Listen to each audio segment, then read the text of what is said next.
तो बात करते हैं सबसे बेस्ट फ़िश मानी जाने वाली, जो कि अरोवाना फ़िश। ऐसा कोई भी एक्वेरिस्ट नहीं होगा जिसे अरोवाना फ़िश पसंद ना हो, क्योंकि सबसे ब्यूटीफुल है। Dragon fish, monster fish, exotic fish, जो भी कहना हो। तो इसे ड्रैगन फ़िश भी कहा जाता है और लिविंग ड्रैगन भी कहा जाता है। ये स्पीसीज़ जो है वो फ्रेश वाटर फ़िश है और नेटिव इनका साउथ अमेरिका, एशिया, ऑस्ट्रेलिया और अफ्रीका है। अरोवाना जो फ़िश होती है वो कार्निवोरस होती है, यानी कि फ़िश इंसेक्ट वगैरह खाती है। जब छोटी हो तब पैलेट्स दो छोटे छोटे तब चलता है, लेकिन जब बड़ी हो जाए तब आपको लिविंग फ़िश या डेड फ़िश ही देनी पड़ेगी उन्हें। Arowana are considered the symbol of good luck, wealth and prosperity. इसे एक सिंबल ऑफ गुड लक भी कहा जाता है। Arowana require large well maintained aquarium.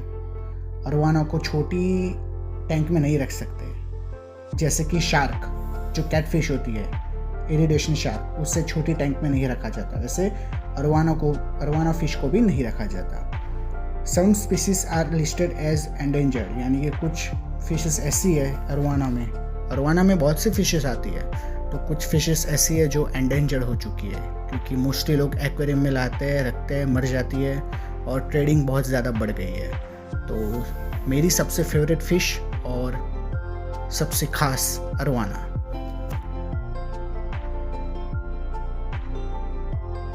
बात करते हैं ऑस्कर फ़िश के बारे में, जो कि बहुत ही ज़्यादा ब्यूटीफुल होती है। आपने बचपन से देखा होगा ऑस्कर फ़िश को, कार्टून में देखा होगा या फिर कहीं एनिमेटेड चीज़ में देखा होगा, क्योंकि बहुत पॉपुलर फ़िश है। इसका साइंटिफिक नेम है एस्ट्रोनोटस ऑसिलेटस और साउथ अमेरिका में ये पाई जाती है। इसका कॉमन नेम्स भी बहुत सारे हैं, Oscar, tiger Oscar, velvet Chiclets, marble Chiclets, बहुत से होता है। लाइफ स्पैन की बात करें तो 10 से 15 साल तक का इसका लाइफ स्पैन होता है, लेकिन प्रॉपर केयर के साथ। और ये बहुत तेज़ी से बढ़ती भी है साइज़ में। ये बहुत ही इंटेलिजेंट होती है, इंटरेक्टिव होती है, क्यूरियस होती है। इन्हें वाटर डॉग भी कहा जाता है due to their interactive and curious nature. और आगे और बात करें तो एग्रेसिव भी ये होती है टॉवर्ड्स अदर फिश, क्योंकि छोटी छोटी फिशेस इनके साथ नहीं रख सकते। ऑस्कर के साथ ऑस्कर के जैसे ही दूसरी फिशेस चाहिए। इसकी केयर काफ़ी अच्छे से करनी होती है और रिक्वायर्ड प्रोटीन रिच फूड इन्हें चाहिए बहुत ज़्यादा, लाइक ब्लड वर्म्स होते हैं, फिर श्रिम्प्स होते हैं, छोटे छोटे पिलेट्स होते हैं, लेकिन वो भी हाई क्वालिटी वाले चाहिए। टैंक साइज़ बहुत ज़्यादा बड़ी होनी चाहिए, छोटे टैंक में नहीं रख सकते इसे, क्योंकि इसकी जो साइज़ होती है वो भी काफ़ी जल्दी बढ़ती है अगर अच्छा प्रोटीन दो तो यह है ऑस्कर फिश।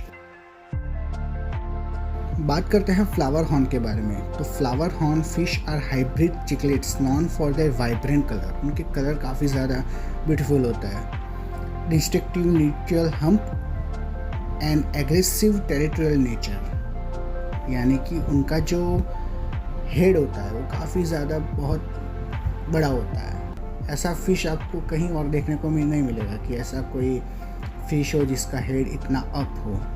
और एग्रेसिव नेचर की होती है, लेकिन जब आप एक्वेरियम के सामने ऐसे फिंगर करोगे तो आपके फिंगर को फॉलो करेगी, तो एज ए अच्छा पेट माना जाता है उसे, कि वो फॉलो करती है चीज़ों को।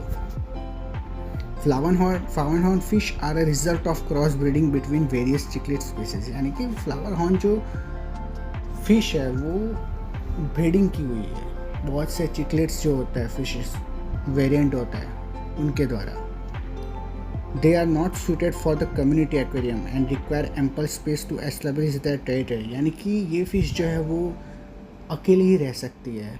मोस्टली लोग इसे अकेले ही रखते हैं, एलोन, कोई कम्युनिटी के साथ सेट नहीं होती है। या फिर आप उस चिकलेट से रख सकते हो, वरना और एक फ़िश होती है सिल्वर डॉलर फिश करके, तो उनके साथ रखा जाता है, या फिर अलोन रखो तो ज़्यादा अच्छा होता है। और ये फ़िश के लिए बड़ी साइज़ की टैंक चाहिए, छोटी टैंक नहीं चाहिए। जब तक स्मॉल हो इसकी साइज़ तब तक ठीक है, लेकिन 1 फीट तक बढ़ गई तो फिर टैंक आपका 4 या 5 फीट का होना ही चाहिए। ओमनिवोरस फिश है और हाई प्रोटीन पेलेट्स चाहिए इसको, श्रिम्प्स चाहिए, ब्लड वॉर्म्स चाहिए, इंसेक्ट्स चाहिए खाने के लिए ताकि उनकी हेल्थ बनी रहे। तो काफ़ी ज़्यादा ब्यूटीफुल फ़िश है ये, जो कि मेरी भी सबसे ज़्यादा फेवरेट है। तो अब बात करते हैं सबसे डरावनी फ़िश यानी कि एलिगेटर गार। जब भी आप ये फ़िश को देखोगे तब आपको क्रोकोडाइल ही याद आएगा, क्योंकि इसका जो शेप वगैरह है वो सब कुछ उसके क्रोकोडाइल जैसा मैच होता है। एलिगेटर गार is a large fresh water fish that is a living fossil, meaning it is has change very little since it first appeared millions of year ago. यानी कि जब मिलियन साल पहले, मिलियंस ऑफ ईयर एगो जब ये दिखी तब थी, तो तब से लेके आज तक ये थोड़ी ही चेंज हुई है। यानी कि ये बहुत ही इंटरेस्टिंग फैक्ट है। तो ये नॉर्थ अमेरिका में पाई जाती है, फ्रेश वाटर फिश है।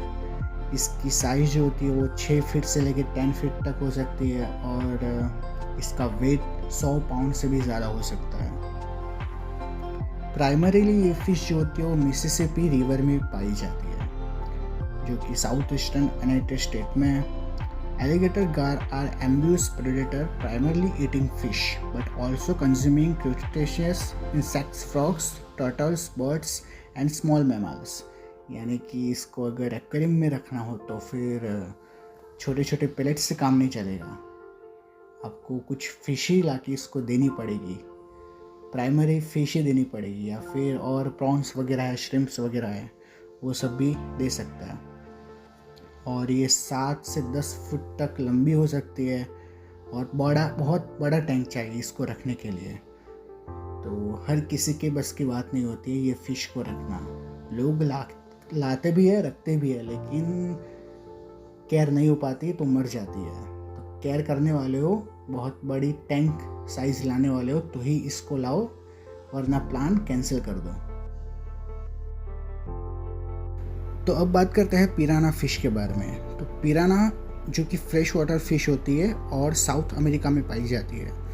Known for their sharp triangular teeth and strong jaws, यानी कि उसके जो जड़बे होते हैं काफ़ी ज़्यादा मजबूत होते हैं, सीजर की तरह होता है। अगर आप फिंगर डालो और बाइट कर लिया तो वो निकल ही जाएगी। तो ये चीज़ होती है। They are not the indiscriminate man-eaters that popular culture often portrays. An attack on human are relatively rare. यानी कि जो पिक्चर में दिखाया जाता है कि पिराना जो मैन ईटर्स होती है, तो ऐसा बिल्कुल नहीं होता। वो बाइट करती है लेकिन कुछ खाती वगैरह नहीं है मैन्स या ह्यूमन्स को। Most species grown to about 60 centimeter to feet long, though some can be smaller. कुछ 2 फीट तक लंबी होती है तो कुछ स्मॉलर ही होती है, यानी कि पिराना स्मॉल ही होती है, उतनी काफ़ी बड़ी नहीं होती है। पिराना को एक्वेरियम में भी रखा जाता है, यानी कि बहुत से लोग रखते हैं। एक्वेरिस्ट जो होता है, जिनका एक्सपीरियंस होता है, उन लोगों का काम है। अभी आप फर्स्ट टाइम एक्वेरियम हॉबी में आए हो और पिराना लेके आओगे तो ये ठीक बात नहीं होती है। तो अच्छी फ़िश है, काफ़ी ज़्यादा अच्छी है ये। लुक वाइज भी थोड़ी डेंजर है, लेकिन रख सकते हैं, एक्सपीरियंस लोग ऑफकोर्स रख सकते हैं ये फ़िश को।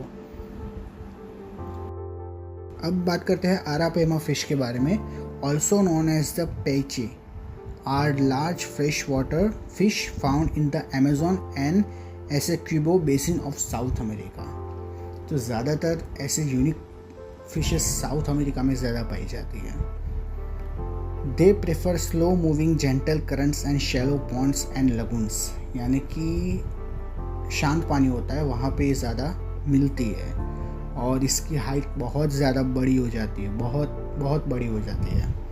और काफ़ी ज़्यादा लोग इसे रखते भी नहीं हैं, क्योंकि बाद में दिक्कत ये आती है कि बड़ी होती है, 10 फीट तक बड़ी होती है, यानी कि आप सोच सकते हो कितनी बड़ी फ़िश हुई है, और वेट में भी उतनी ही ज़्यादा होती है। तो जब तक छोटी है तब तक टैंक में ठीक है, लेकिन ज़्यादातर लोग इसे रखते नहीं हैं क्योंकि साइज़ का ही प्रॉब्लम होता है बाद में। तो ये भी हाई न्यूट्रिशन इसे फूड चाहिए, और इसे आप पिलेट्स वगैरह नहीं खिला सकते, इसे directly living organism, living fish, prawns, ये सब चीज़ें ही देनी पड़ती है। तो केयर करने में थोड़ा दिक्कत आता है ये फ़िश के लिए। बाकी ऑलमोस्ट बहुत ज़्यादा ब्यूटीफुल फ़िश है ये, एकदम मॉन्स्टर की तरह।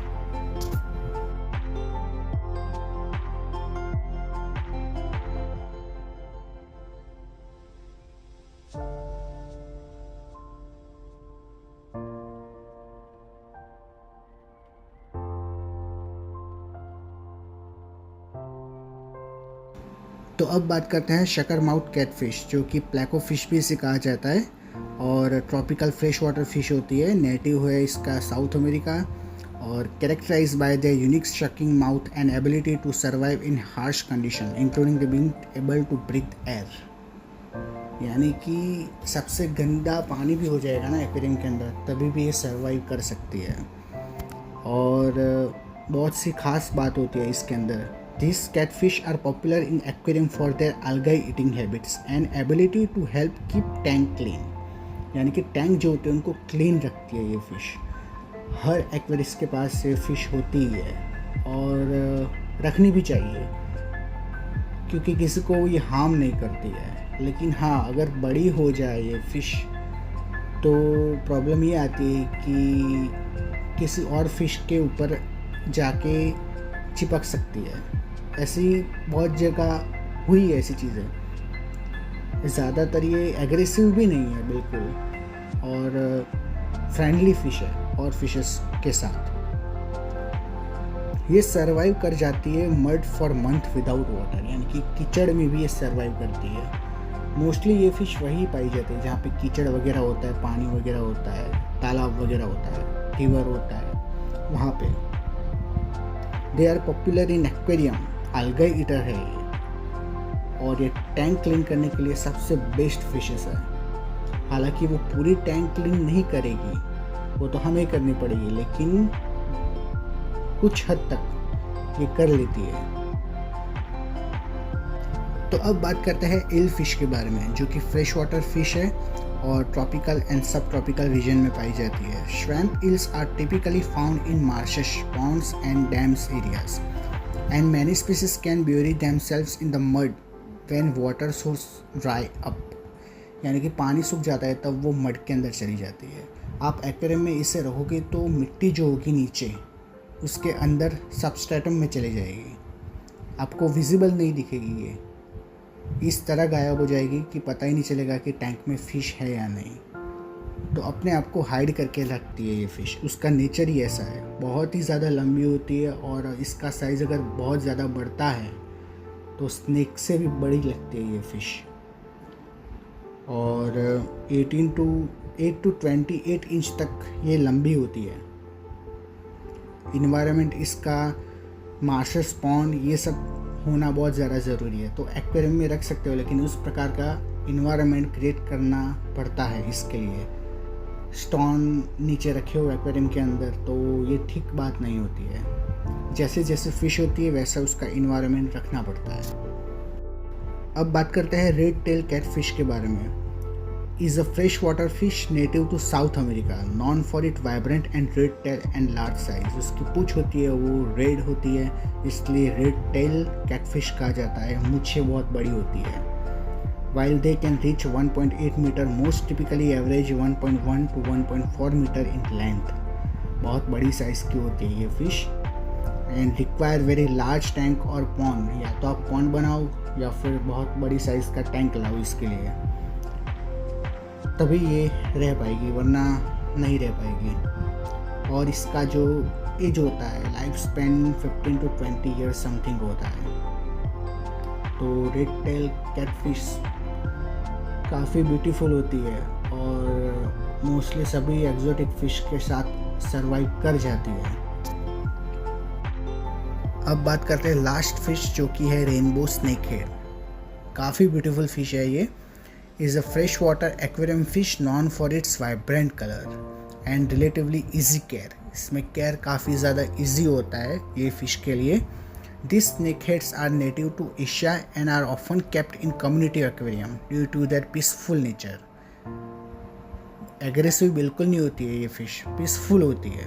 But they can grow to be quite large reaching up to 17 centimetre in standard length, यानी कि हाइट और बॉडी इसकी है काफ़ी ज़्यादा बड़ी होती है लेंथ में। They are carnivorous and should be fed a diet और लिव और frozen food such as fish, shrimps and insect, यानी कि फ्रोज़न फूड जो होता है वो भी इनको खिला सकते हो, और मोस्टली पेलेट्स वगैरह इसके लिए काम के नहीं है, फिशेस या प्रॉन्स वगैरह देने पड़ते हैं। 99% एक्जोटिक फ़िश जो होती है उनके लिए पेलेट्स कुछ काम के नहीं होते हैं। आपको डायरेक्टली ही फ़िश या कोई organism, sea food, in short sea food उनको देना पड़ता है। तो ला सकते हो अगर रखने की पावर हो तो। Thanks for watching.